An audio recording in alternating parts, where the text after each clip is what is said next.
സുലോചനെ, coffee വളരെ നന്നായിട്ടുണ്ട്. എന്തൊക്കെ പറഞ്ഞാലും കോഫി എങ്ങനെയാ ഉണ്ടാക്കുന്നതെന്ന് ദേ അവളെ കണ്ടു പഠിക്കണം. ശരിയാ സീതേ, നിന്റെ കൈ കൊണ്ട് എന്ത് വെച്ചുണ്ടാക്കിയാലും നല്ല രുചിയായിരിക്കും. നിന്റെ ചേട്ടനാണെങ്കിൽ കഴിച്ചോണ്ടിരിക്കുമ്പോഴൊക്കെ ഇത് തന്നെ പറഞ്ഞോണ്ടിരിക്കും. നിനക്ക് ശരിക്കും നല്ല കൈപുണ്യമാണെന്ന്.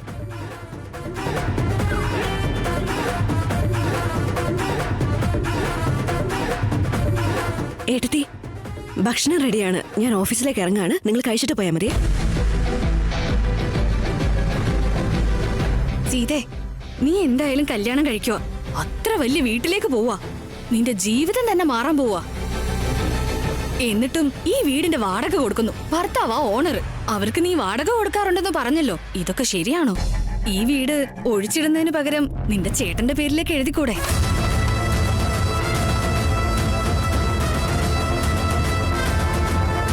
സീതേ, ഞങ്ങൾക്ക് എന്തായാലും സ്വന്തമായിട്ടൊരു വീട് വെക്കുന്നത് അത്ര എളുപ്പമൊന്നുമല്ല. നിന്റെ ഏട്ടന്റെ സമ്പാദ്യം നിനക്കറിയുന്നതല്ലേ.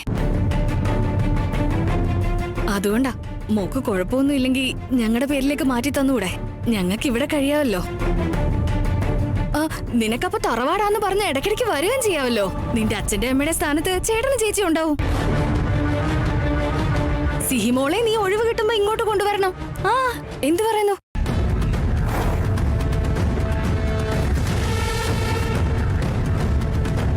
എന്റെ അനിയത്തിയാടി അവള്. അവളെല്ലാരും നന്മ മാത്രമേ ആഗ്രഹിക്കൂ. നമ്മൾ അവളുടെ സ്വന്തമല്ലേ, പിന്നെ നമ്മളോട് നല്ല മനസ്സ് കാണിക്കാതിരിക്കോ? നല്ലത് നടക്കാൻ ഞാൻ പ്രാർത്ഥിക്കാം ഏട്ടാ. പക്ഷെ ഈ വീട് നിങ്ങളുടെ പേരിലേക്ക് മാറ്റാൻ കഴിയില്ല.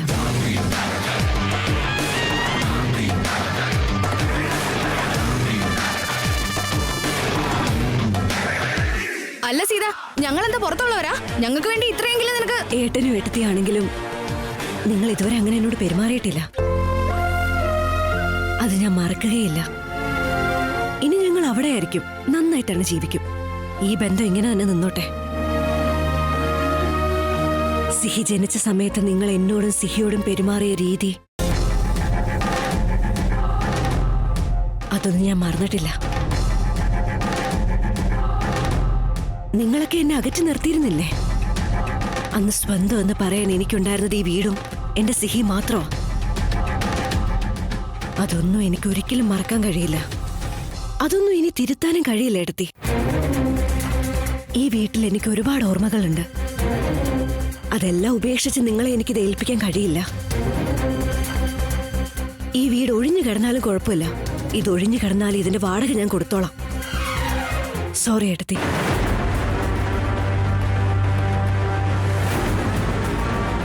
വരൂ, കഴിക്കാൻ നോക്ക്.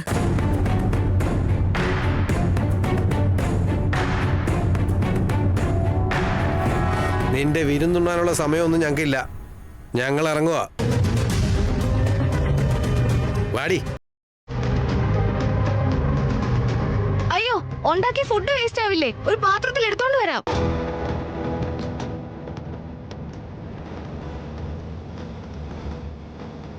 ഒരിക്കലും സ്വന്തം വീട്ടിൽ നിൽക്കാൻ പറ്റില്ലെന്ന് തോന്നുന്നു. വാടക വീട്ടില് നശിച്ച ജീവിതം. ഞാൻ എന്ത് തെറ്റ് ചെയ്തിട്ടാണാവോ?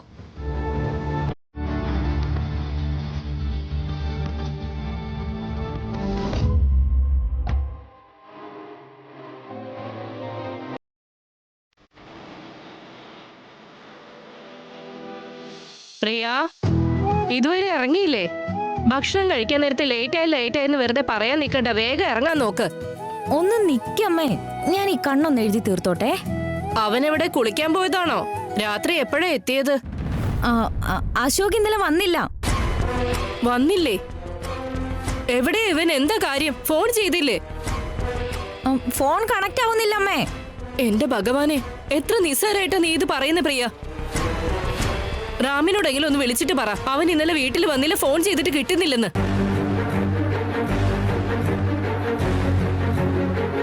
നീ എന്താ പ്രിയ അവനോടൊന്നും ചോദിക്കാത്തെ? ഇതൊന്നും ഒട്ടും ശരിയല്ല പ്രിയ.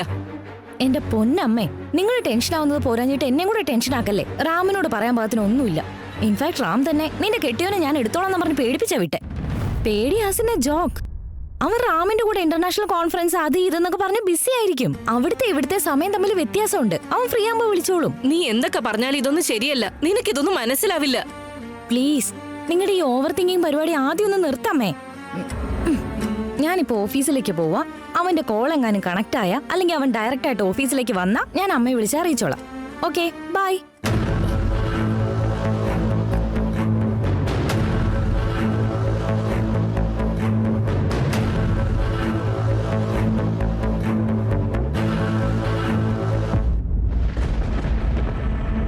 അശോക്, അശോക്, എന്താ നിനക്ക് പറ്റിയത്? അശോക്, അശോക് എഴുന്നേക്ക്. അശോക്, അശോക്, എന്താ പറ്റിയേ? കണ്ണു തുറക്ക അശോക്. അശോക്, അമ്മ, അമ്മ ഒന്ന് ഇങ്ങോട്ട് വന്നേ. അശോക്, എന്താ നിനക്ക് പറ്റിയത്? അശോക്, അശോക്, അശോക്, അശോക്, പ്ലീസ് ഒന്ന് കണ്ണു തുറക്ക അശോക്.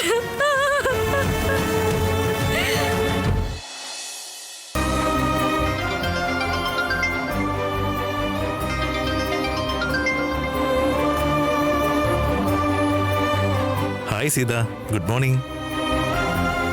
Good morning. അയ്യോ, എന്തു പറ്റി? വോയിസ് വളരെ ഡള്ളാണല്ലോ. Are you fine? ദയവ് ചെയ്ത് കള്ളം പറയരുത്. എനിക്കറിയാം നീ കള്ളം പറയാത്ത ആളാണ്. എന്നാലും എനിക്ക് കുഴപ്പമില്ല, ഞാൻ ഫൈൻ ആണ് എന്ന് കള്ളം പറയാറില്ലേ? അതിപ്പം പറയണ്ട. സത്യം പറഞ്ഞാൽ നിനക്ക് അതുപോലും പറയാൻ അറിയില്ല. എന്നാലും പറയും. ഇല്ല റാം, ഐ ആം ഫൈൻ. ഒരു പ്രശ്നവുമില്ല. ഓക്കെ, വിശ്വസിച്ചു. എന്നിട്ട് ഓഫീസിലേക്ക് ഇറങ്ങിയോ? ഉം. അത് ഞാൻ ആക്ച്വലി എന്താ വിളിച്ചെന്ന് വെച്ചാലുണ്ടല്ലോ, സിഹിക്ക് ഇനി എത്ര നാളും കൂടെ സമ്മർ ഹോളിഡേസ് ഉണ്ടാവും? അല്ല, മോതിര കൈമാറ്റം ഇനി എത്ര നാളും കൂടെ നീട്ടണമെന്നൊക്കെ അറിയാൻ വേണ്ടിയാ. നമ്മൾ കാരണം അവളുടെ സ്കൂളോ അഡ്മിഷനോ അങ്ങനെയുള്ള കാര്യങ്ങൾക്ക് ഒരു ബുദ്ധിമുട്ടും ഉണ്ടാകാൻ പാടില്ല. അതുകൊണ്ടാ ഇതെല്ലാം നോക്കിയിട്ട് പ്ലാൻ ചെയ്താൽ മതി സീത. അത് ഞാനൊന്ന് തിരക്കിയിട്ട് പറയാം റാം. സിഹി ഇന്നലെ എന്നോട് ചോദിച്ചായിരുന്നു, സമ്മർ ഹോളിഡേയ്സിൽ തന്നെ കല്യാണം നടക്കില്ലേ എന്ന്. റിംഗ് സെറമണി എന്തായാലും നടക്കും, ഡോണ്ട് വറി. പിന്നെ ഒന്നുമില്ല, ആസ് യൂഷ്വൽ. സിഹി എഴുന്നേൽപ്പിച്ച് ഭക്ഷണം കൊടുത്ത് ഓഫീസിലേക്ക് ഇറങ്ങണം. അത്രയല്ലേ ഉള്ളൂ, വേറെ കുഴപ്പമൊന്നുമില്ലല്ലോ. ഒന്നുമില്ല റാം, എനിക്ക് നീയുണ്ടല്ലോ. നീ ഉണ്ടെങ്കിൽ എനിക്ക് ഒരു കുഴപ്പവും സംഭവിക്കില്ല. അഥവാ എന്തെങ്കിലും ഉണ്ടായാലും ഞാൻ രാമന് മനസ്സിൽ ഇങ്ങനെ ഓർത്തോണ്ടേയിരിക്കും. അപ്പൊ എല്ലാ പ്രശ്നങ്ങളും ഒഴിഞ്ഞു പോകും. നീ ഇപ്പോ എന്നെ കുറിച്ചാണ് പറഞ്ഞത് അതോ നിന്റെ രാമനെ കുറിച്ചാണ് പറഞ്ഞത്? രണ്ടുപേരും ഒന്ന് തന്നെയല്ലേ. രണ്ടാളും എന്റെ കൂടെ ഉണ്ടാവും, രണ്ടാളും എന്റെ തുണയും ആവും. സീത, നിന്റെ ഈ വിശ്വാസം ഞാൻ എന്ന് നിലനിർത്തും. അറിയാം. ശരി, എന്ന് ഓഫീസിൽ വെച്ച് കാണാം. Okay Ram, bye. ബൈ.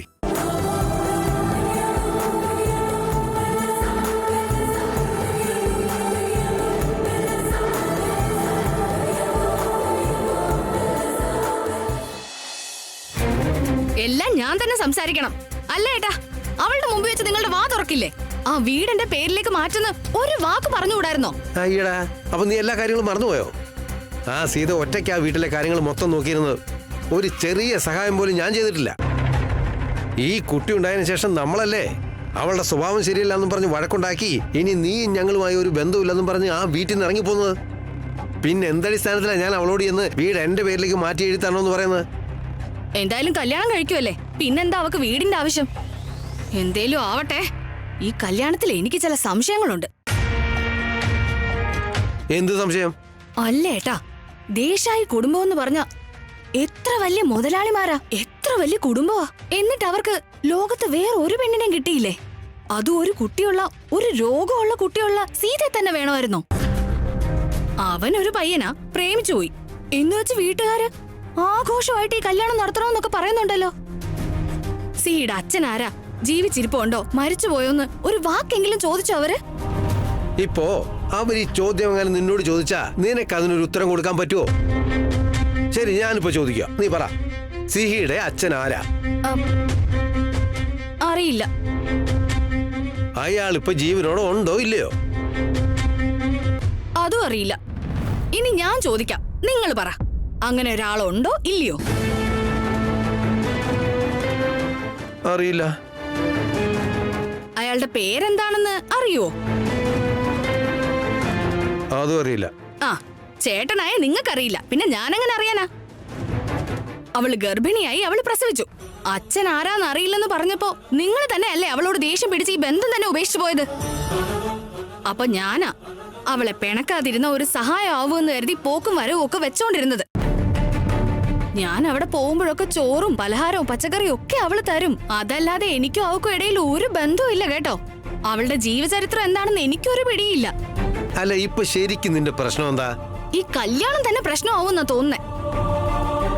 അവരെല്ലാരും കൂടെ നമ്മുടെ സീത അവിടുത്തെ മരുമകളാക്കിയിട്ട് എന്തോ ഒപ്പിക്കുന്നുണ്ട്, നോക്കിക്കോ. അവർക്ക് അതിന്റെ ഒക്കെ ആവശ്യം എന്താടി?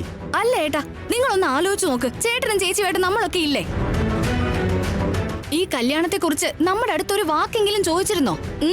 കണ്ണു അടച്ച് അവളെ അങ്ങ് ഇഷ്ടപ്പെടാൻ അവൾ ആരാ, രംഭയോ അതോ തിലോത്തമയോ? ഓഹോ, കല്യാണം കഴിക്കാൻ രംഭയോ ഉർവശിയോ മേനകയോ ഒക്കെ ആകണമെന്നായിരുന്നെങ്കിൽ നിന്റെ കല്യാണമേ നടക്കില്ലായിരുന്നു. നിങ്ങൾക്ക് പെണ്ണും കിട്ടത്തില്ലായിരുന്നു. ഈ കല്യാണത്തിൽ എന്തോ ഒരു പ്രശ്നം ഉണ്ടെന്നാ എനിക്ക് തോന്നുന്നത്. മിണ്ടായിരിക്കടി. ഇങ്ങനെ കൊരങ്ങിനെ പോലെ നിന്നോ. എന്റെ പ്രശ്നം എന്താണെന്ന് നിങ്ങൾക്ക് മനസ്സിലാവില്ല.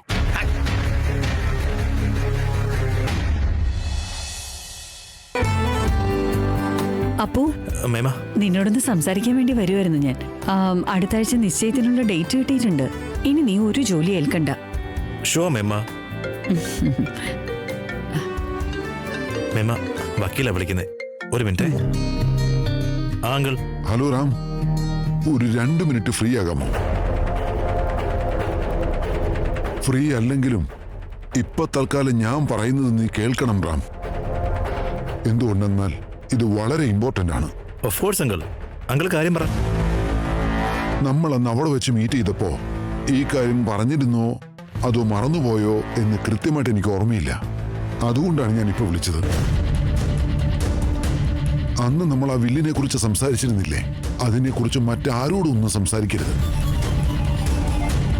മറ്റൊരാളോടെന്ന് വെച്ചാൽ മറ്റൊരാളോടും അതിനെക്കുറിച്ച് ഡിസ്കസ് ചെയ്യാൻ നിൽക്കരുത്. അത് നിനക്ക് എത്ര ഇഷ്ടമുള്ള ആളായാലും ശരി. ഓഫ് കോഴ്സ് ഭാവിയിൽ നിനക്ക് നിന്റെ ഭാര്യയോട് ഇതിനെക്കുറിച്ച് ഡിസ്കസ് ചെയ്യേണ്ടി വരും. എന്തുകൊണ്ടെന്നാൽ നിന്റെ അമ്മ എഴുതിയ വിൽ പ്രകാരം നിനക്ക് എഴുതി വെച്ചതില് നിനക്കുള്ള റൈറ്റ്സ് നിന്റെ ഭാര്യയ്ക്കും ഉണ്ടാകും. പക്ഷേ നീയോ നിന്റെ ഭാര്യയോ അല്ലാതെ മറ്റൊരാളും ഇതിനെക്കുറിച്ച് അറിയാൻ പാടില്ല. അതെന്താ അങ്കിൾ? ഇത് നിന്റെ അമ്മയുടെ ആഗ്രഹമായിട്ട് കണ്ടാൽ മതി റാം. അമ്മ ആരാണെന്ന് വെച്ചാൽ മക്കളുടെ നന്മയും തിന്മയും എന്താണെന്ന് തിരിച്ചറിഞ്ഞതിന് ശേഷം തീരുമാനമെടുക്കുന്ന ഒരാളാ. അതൊരിക്കലും തെറ്റുപറ്റാറില്ല. അങ്ങനെയാണെങ്കിൽ നിന്റെ അമ്മ ആഗ്രഹിച്ചതുപോലെ തന്നെ ഈ കാര്യം നിന്റെ അടുത്ത് ഭദ്രമായിരിക്കണം. Hope you will understand Ram. Okay, thanks. Bye. എന്താ പറഞ്ഞപ്പോ? മേമ, അത് എന്റെ കല്യാണം ഫിക്സ് ചെയ്തില്ലേ? മുത്തശ്ശൻ അത് ലോയർ അങ്കിളിനോട് പറഞ്ഞിരുന്നു. എന്നെ ഒന്ന് കൺഗ്രാജുലേറ്റ് ചെയ്യാൻ വേണ്ടി വിളിച്ചെന്നേ ഉള്ളൂ.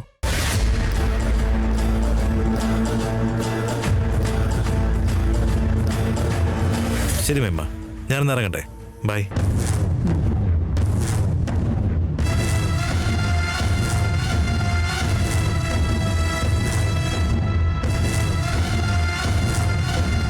ഐ എം സോറി മേമ. മേമയുടെ അടുത്ത് ഒരു കാര്യം പോലും മറച്ചു വെക്കാൻ എനിക്ക് ഇഷ്ടമല്ല. അറ്റ് ദ സെയിം ടൈം ലോയറങ്ങൾ അങ്ങനെ ഒരു കാര്യം പറഞ്ഞിട്ടുണ്ടെങ്കിൽ അതെന്തായാലും ഈ വീടിന് നല്ലതിന് വേണ്ടിയായിരിക്കും. പ്ലീസ് ക്ഷമിക്കും മേമ.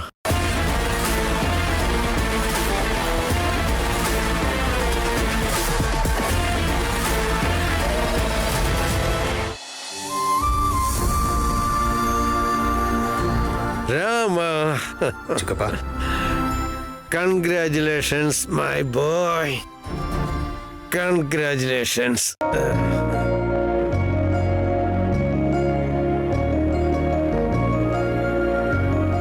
ഈ വീട്ടിലേക്ക് സീത വരണം രാമ. അവളാ ഈ വീടിന് ചേരുന്ന മരുമോള്. അവൾ ഈ വീട്ടിലെ പെണ്ണായിട്ട് വന്ന എന്റെ വാണിച്ചേച്ചിക്ക് ഒരുപാട് സന്തോഷമാവും രാമ. നോക്ക് രാമ, നിന്റെ പെണ്ണ് കാണൽ ചടങ്ങിന് എനിക്കും വരണമെന്ന് നല്ല ആഗ്രഹമുണ്ടായിരുന്നു. പക്ഷേ ഞാൻ അങ്ങോട്ട് വന്ന് അറിയാതെ വല്ലതും സംസാരിച്ചു പോയാൽ പിന്നെ പ്രശ്നമാവെന്നും പറഞ്ഞ് എന്നെ ആരും വിളിച്ചില്ല രാമ. പക്ഷെ ഇതൊക്കെ എനിക്കങ്ങ് ശീലമായി പോയ കാര്യ. ഞാൻ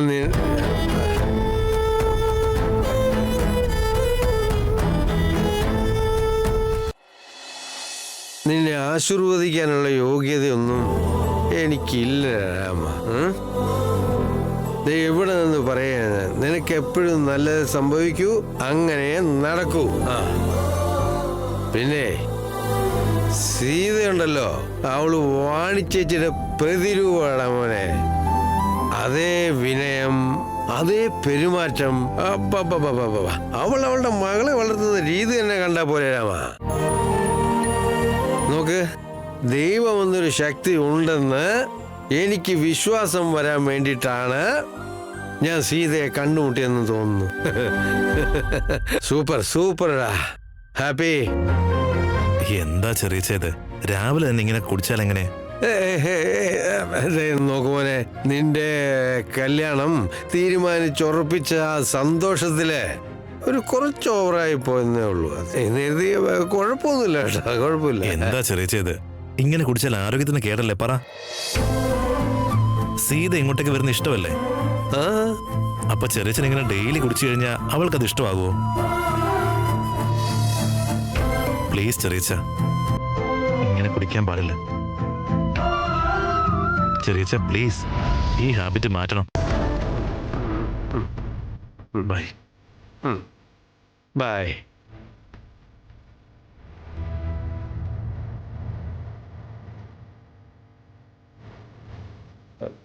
ശരിയാണല്ലോ.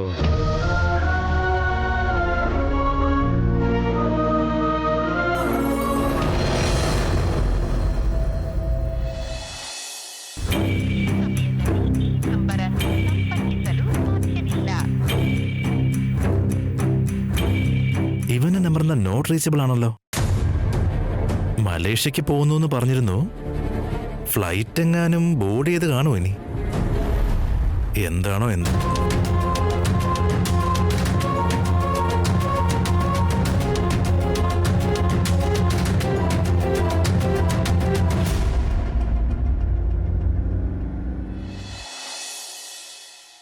എന്താ ഇതൊക്കെ അശോക്? എങ്ങനെ അവിടെ ഗേറ്റിന്റെ മുന്നിൽ വീണത്? എന്താ ഈ സംഭവിക്കുന്നൊക്കെ? പ്രിയ, കൂൾ ഡൗൺ. നിങ്ങൾ ഇങ്ങനെ ഒരു അവസ്ഥ കിടക്കുമ്പോ ഞാൻ എങ്ങനെ കൂളാവാൻ അശോക്? ഇന്നലെ രാത്രി എന്തോ കാര്യത്തിന് അങ്ങോട്ട് ഇറങ്ങിയതാ. എന്താ ഉണ്ടായെന്നറിയില്ല. ആരോ പിന്നിന് തലക്കടിച്ച പോലെ തോന്നി. അത്രേ ഓർമ്മയുള്ളൂ. അശോക്, നിങ്ങളെ ആരോ അറ്റാക്ക് ചെയ്തതാണെന്നോ? ഈ കാര്യം നിങ്ങൾ റാമിനോട് പറഞ്ഞോ? ആരാണെങ്കിലും ഞാൻ അവരെ വെറുതെ വിടില്ല അശോക്. പ്രിയ, ഒരു കാരണവശാലും റാം ഇത് അറിയാൻ പാടില്ല. കാരണം എന്താ സംഭവിക്കുന്നത് എന്നൊരു ക്ലാരിറ്റി എനിക്കുമില്ല. കൂടാതെ റാമിന്റെ ലൈഫ് സെറ്റിൽ ആവാൻ പോവാ. ഈ സമയത്ത് അവനെ ഡിസ്റ്റർബ് ചെയ്യാൻ നിൽക്കണ്ട. അവൻ എന്നെ കോണ്ടാക്ട് ചെയ്യാൻ ട്രൈ ചെയ്യും. എന്നെക്കുറിച്ച് അറിയാൻ ചിലപ്പോൾ നിന്നെയും വിളിക്കും. ഇപ്പം ഈ കാര്യങ്ങളൊന്നും തൽക്കാലം അവൻ അറിയണ്ട. ഇത് ഞാൻ നോക്കിക്കോളാം. അവൻ അഥവാ നിന്നെ കോൾ ചെയ്ത എനിക്ക് പനിയാണെന്ന് പറഞ്ഞ് നീ മാനേജ് ചെയ്യ. ഓക്കെ ഫൈൻ, അതൊക്കെ ഞാൻ മാനേജ് ചെയ്യാം. ബട്ട് പ്ലീസ്, നിങ്ങൾ കാര്യങ്ങളൊന്നും എന്നോട് ഹൈഡ് ചെയ്യല്ലേ. എന്താ കാര്യം വെച്ചൊന്ന് പറ. ഞാനൊന്നും ഹൈഡ് ചെയ്യുന്നില്ല പ്രിയ. ഇന്നലെ എന്താ സംഭവിച്ചതെന്ന് എനിക്കറിയില്ല. എനിക്കൊരു ക്ലാരിറ്റി കിട്ടിക്കഴിഞ്ഞാൽ ഞാൻ എല്ലാ കാര്യവും നിന്റെ അടുത്ത് പറഞ്ഞോളാം. ഓക്കെ പ്ലീസ്, ഒരുപാട് സ്ട്രെസ് ചെയ്യാൻ നിൽക്കല്ലേ. ഈ ആവശ്യമില്ലാത്ത ജോലിയൊക്കെ ഇവിടെ വെച്ച് നിർത്തിക്കോ. നിങ്ങളുടെ സേഫ്റ്റി എനിക്ക് ഇമ്പോർട്ടന്റ് അശോക്. നിങ്ങൾക്കൊന്നും സംഭവിക്കരുത്. എനിക്കൊന്നും സംഭവിക്കില്ല പ്രിയ. പക്ഷേ ഒന്നും ഞാൻ ഇതോടെ വിടില്ല. ഇപ്പൊ തൽക്കാലം എനിക്ക് പനിയാണ്, എനിക്ക് റെസ്റ്റ് ആവശ്യമുണ്ടെന്ന് റാമിനെ വിശ്വസിപ്പിക്കണം പ്ലീസ്. ഫൈൻ.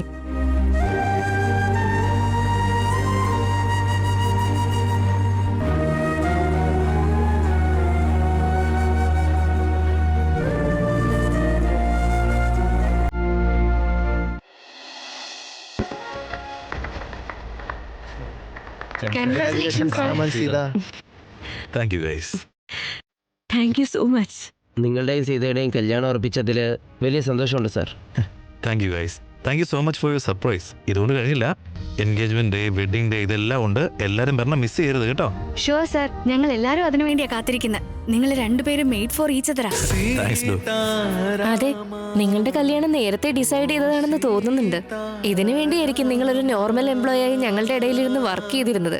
അതൊന്ന് സീതയുടെ അടുത്ത് തന്നെ ആയിരുന്നില്ലേ വർക്ക് ചെയ്തിരുന്നത്? എന്നും സീതയുടെ കൂടെ ഇരുന്ന് ലഞ്ച് ഷെയർ ചെയ്തു. അങ്ങനെ നിങ്ങൾ രണ്ടുപേരും ബെസ്റ്റ് ഫ്രണ്ട്സ് ആയി. അതെ sir, Sita is the best. കാരണം നിങ്ങൾ നോർമൽ എംപ്ലോയി ആയിരുന്നപ്പോൾ സീത എങ്ങനെയായിരുന്നോ ഇപ്പോഴും അങ്ങനെയാണ്. നിങ്ങൾ തമ്മിൽ നല്ല പൊരുത്തമുണ്ട്. താങ്ക് യു പവൻ. നിങ്ങളുടെ രണ്ടുപേരുടെയും കല്യാണം നിങ്ങൾ സെലിബ്രേറ്റ് ചെയ്യുമെന്ന് അറിയില്ല, പക്ഷേ ഞങ്ങൾ സെലിബ്രേറ്റ് ചെയ്യും. Once again congrats. Thank you so much. Thank you. ശരിക്കും എനിക്കൊന്നും പറയാൻ കിട്ടുന്നില്ല. Marriages are made in heaven എന്നാ പറയാറുള്ളത്. കൂട്ടത്തിൽ നിങ്ങളുടെ വിഷും കൂടി കിട്ടിയപ്പോൾ ശരിക്കും സന്തോഷമായി എനിക്ക്. Thank you guys. Honestly speaking, you guys just made our day special. അശോകും പ്രിയ എവിടെ? സർ, അശോക് സാറിന് പനിയാണത്രേ, അതുകൊണ്ട് പ്രിയ വന്നില്ല. എന്താ, അശോകിന് വയ്യെന്നോ? അതെ സാർ, നേരത്തെ പ്രിയ വന്ന് ലാപ്ടോപ്പ് സാധനങ്ങളും വീട്ടിലേക്ക് കൊണ്ടുപോയി. Okay, anyways thank you guys. Thank you so much.